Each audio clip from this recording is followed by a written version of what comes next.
Hello दोस्तों, नमस्कार। मैं धनेश हूँ और आप कृषक इंडिया कृषक भारत देख रहे हैं। दोस्तों, कोई भी नस्ल की मुर्गी हो उसको कैसे पालना है, चाहे छोटे चूजे हो या बड़े मुर्गी हो, उनको क्या क्या दवा देना है, किस तरह से हमें फार्मिंग में सक्सेस होना है, इसके बारे में आज के इस वीडियो में हम चर्चा करेंगे। और वीडियो काफ़ी इम्पोर्टेंट होने वाला है, इसलिए इस वीडियो को अंत तक ज़रूर देखिए। और अगर वीडियो पसंद आता है तो चैनल को सब्सक्राइब जरूर कीजिए, क्योंकि मुर्गी पालन से रिलेटेड अच्छी वीडियो इस चैनल पर हम लाते रहते हैं।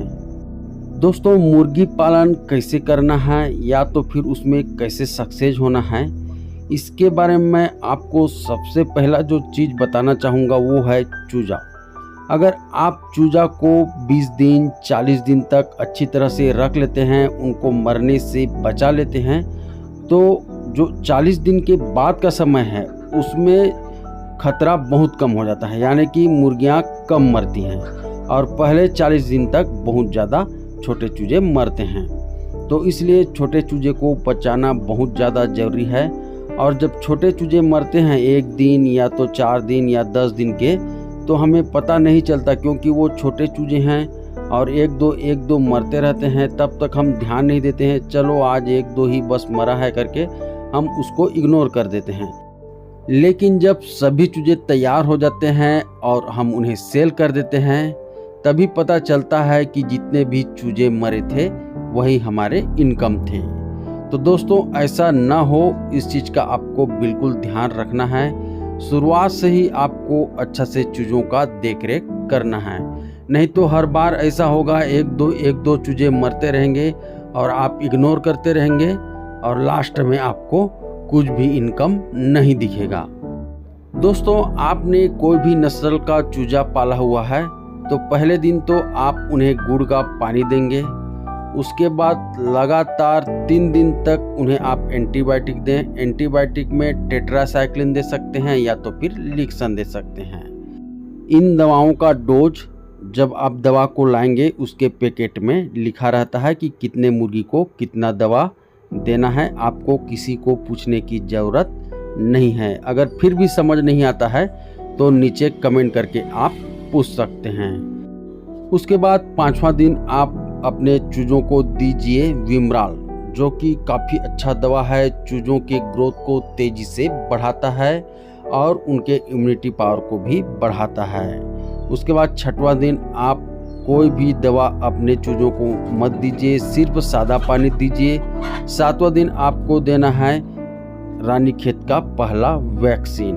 8वां दिन आप फिर से अपने चूजों को कुछ मत दीजिए, सिर्फ सादा पानी दीजिए। जैसे ही 8वां दिन ख़त्म होता है, 9वां 10वां और 11वां दिन आप अपने चूजों को फिर से विमराल दे दीजिए।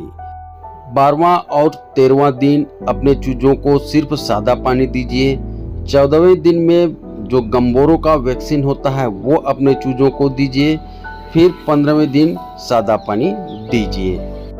दोस्तों, उसके बाद 16, 17, 18 और 19 इन 4 दिन आपको देना है ब्रोटोन, या तो कोई दूसरा लिवर टॉनिक मिल जाता है तो उसका भी उपयोग आप कर सकते हैं। लिवर टॉनिक देना बहुत ज़्यादा ज़रूरी है, क्योंकि जब चूजे 20 दिन या 25 दिन के होते हैं तो दाना बदलता है, बड़ा आकार का हमें दाना देना पड़ता है, जो कि पचने में थोड़ा सा कठिन होता है। इसलिए लिवर टॉनिक चलाना बहुत ज़्यादा ज़रूरी हो जाता है।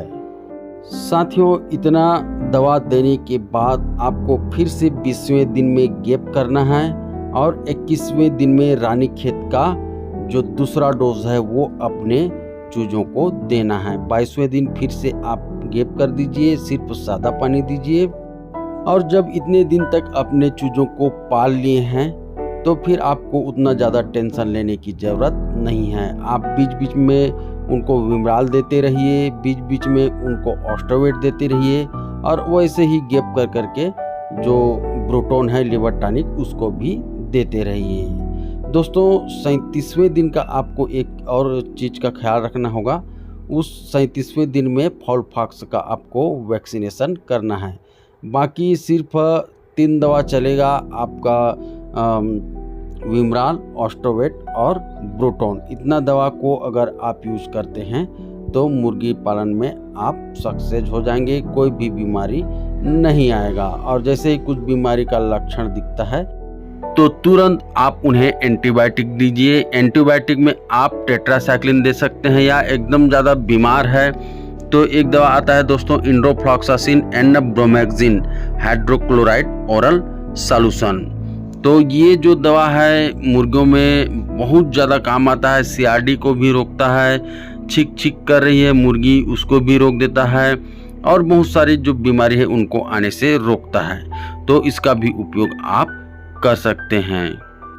दोस्तों एक और ख़ास बात, साफ सफाई का आपको एकदम ज़्यादा ध्यान रखना पड़ेगा। आपका शेड एकदम साफ सुथरा होना चाहिए, तभी मुर्गियां बीमारी से दूर रहेंगी। और अगर आपको कुछ और समस्या दिख जाता है तो मुझे नीचे कमेंट करके ज़रूर पूछिए, मैं आपके सवाल का जवाब देने का कोशिश ज़रूर करूँगा। तो ठीक है दोस्तों, मिलते हैं फिर एक नए वीडियो के साथ। तब तक के लिए जय हिंद, जय भारत।